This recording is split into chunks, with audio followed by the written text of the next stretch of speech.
আসসালামু আলাইকুম। অনেকে প্রশ্ন করে থাকেন যে ভাই সার্বিয়া, ক্রোয়েশিয়া, ম্যাসেডোনিয়া এইগুলোতে কেমন খরচ লাগতে পারে যেতে?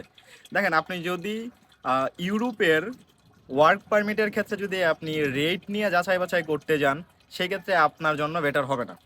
বরং এইগুলোর রেট কেমন হয়ে থাকে, কেউ দেখবেন 5 লাখ টাকায় বই নিতেছে, কেউ 6 লাখ, কেউ 7 লাখ, 8 লাখ, 10 লাখ, 12 লাখ, এরকমভাবে এক একজন এক এক রকমভাবে বই নিতেছে, যে যার কাছ থেকে যেমন পারতেছে সেভাবে বই টানতেছে।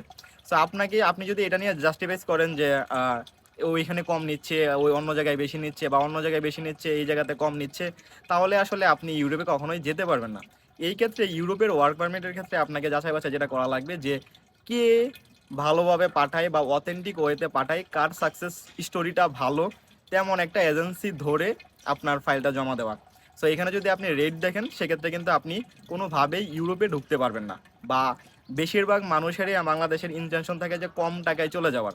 আসলে তারা জাস্টিফাই করে না যে কোন জিনিসটা অথেন্টিক ওয়েতে নিবে বা কাদের সাকসেস রেশিওটা ভালো, এটা না দেখেই মূলত ফাইলগুলো জমা দেয়। সো এই বিষয়টা যদি আপনারা দেখে দেন, তাহলে আপনারা প্রবলেমে থাকবেন। বা এখন কথা থাকতে পারে যে ভাই তাহলে আমি বুঝবো কি করে যে তারা অথেন্টিক ওয়েতে কাজ করে বা বিগত দিনে তারা কাজ করছে, আমারটা যে হবে এটার 100% নিশ্চয়তা কি?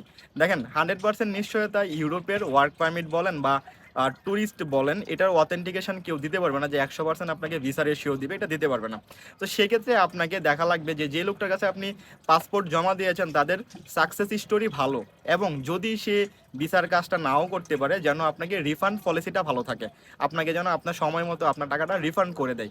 সো এই বিষয়গুলো যদি ফলো করে যদি আপনি আপনার পাসপোর্টটা জমা করেন, তাহলে আপনার জন্য বেটার।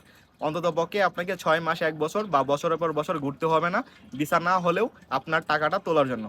সো এই বিষয়গুলো যদি ফলো করে যদি কোনো একটা এজেন্সিতে আপনি আপনার ফাইলটা জমা করেন, সেক্ষেত্রে বেটার। আর যদি আপনারা শুধুমাত্র রেট নিয়ে পড়ে থাকেন, তাহলে আমি মনে করি এটা এটা আপনাদের জন্য ভালো হবে না।